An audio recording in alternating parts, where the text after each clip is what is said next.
Live from downtown Detroit, Local 4 News at noon starts now. A tragic end to the search for a missing teen out of Berkeley. Her family confirmed she was found dead in an alley in Detroit. Detroit police found the 15-year-old girl's body in an abandoned car yesterday on the city's west side. Janiyah Brown had been missing for 2.5 weeks. Victor Williams has been following the story. He joins us live on Burnett near Joy Road and Livernois. Victor, this crime could all be connected to another crime. Yes, that is correct, Rhonda. And police are connecting the dots on this story that just keeps on unfolding by the day. You can still see the scene tape right here behind me from where Janiyah's body was found in this very horrible situation. Back on April 24th, the Berkeley Police Department released this picture of Janiyah saying she was a missing runaway. Fast forward to this past Monday, and she's a suspect in a carjacking in Detroit involving a 20-year-old man that she allegedly lured to a home on Clarita. Once they made it to that home, the young man was robbed and carjacked by 2 other men. Janiyah was last seen jumping into that car with them before she was found just a few days later, dead in the same exact vehicle with multiple gunshot wounds. Nearby resident Dominique Halliburton says it's an absolute shame that this happened. It's bad. I mean, she was, 15, 16? So I thought, well, from what we first heard, I thought it was a man. Then later on, the story came out, it was a little girl. So I feel bad. I mean, it's somebody's kid out there got killed. So, I mean, there's nothing else really to say. They didn't have to kill her or nothing, so it was sad.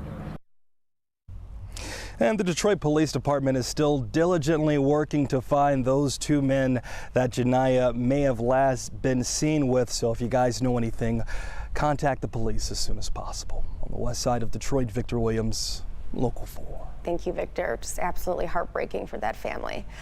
All right, well, turning now to the weather as we take a live look outside on the warmest day of the week. Another great day to get outside and enjoy it. Brandon, thank you so much for this beautiful forecast. Almost have to warn everybody. First, sunscreen. Make sure 30, 60 minutes you can burn. Also, lots of water. It's not real muggy. We don't have heat indices or heat stress issues, but our bodies aren't totally used to this. Southeast winds. Look at Mount Clemens. Comfortable 68.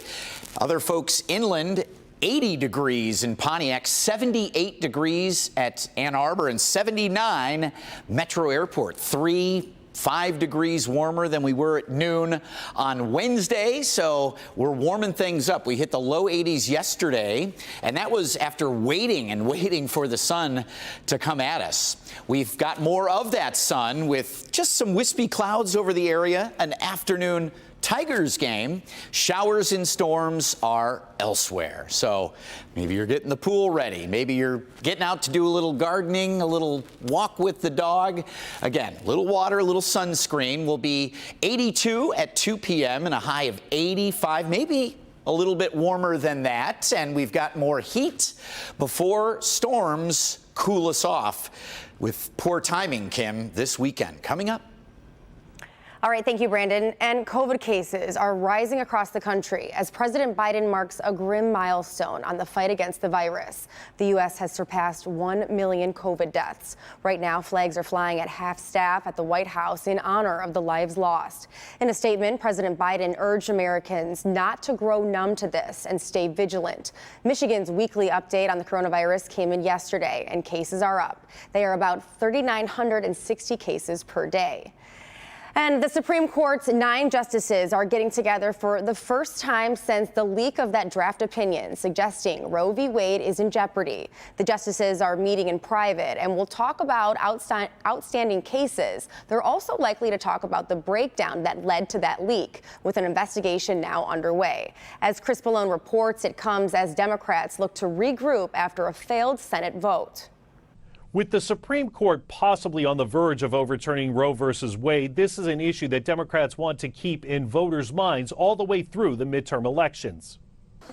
In Washington, Supreme Court justices meet today in person for the first time since that stunning draft opinion leak, which showed the court is likely on the verge of striking down Roe versus Wade. The yeas are 49, the nays are 51. 3/5 of the senators duly chosen and sworn not having voted in the affirmative. The motion is not agreed to.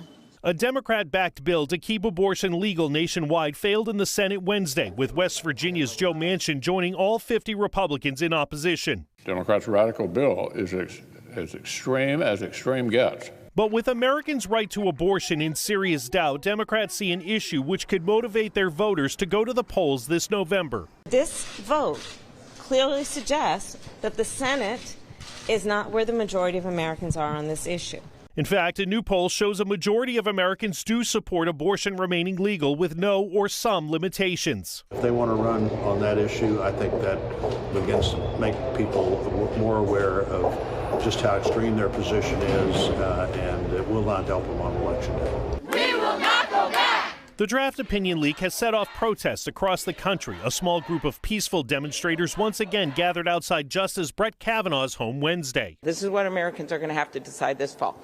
Do you want to have a woman make this decision with her doctor, or do you want to have the politicians in Washington make this decision? The final Supreme Court decision is expected late next month.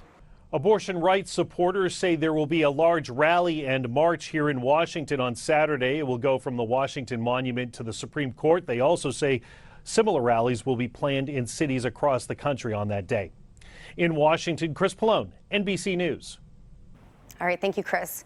And 2 people are in the hospital after a shooting in Detroit. It happened around 2:15 this morning on Shaftesbury near 7 Mile and the Southfield Freeway. Police say a man and woman were hurt in what's being called a drive-by shooting. No arrests have been made, and we have calls into police for an update on their conditions.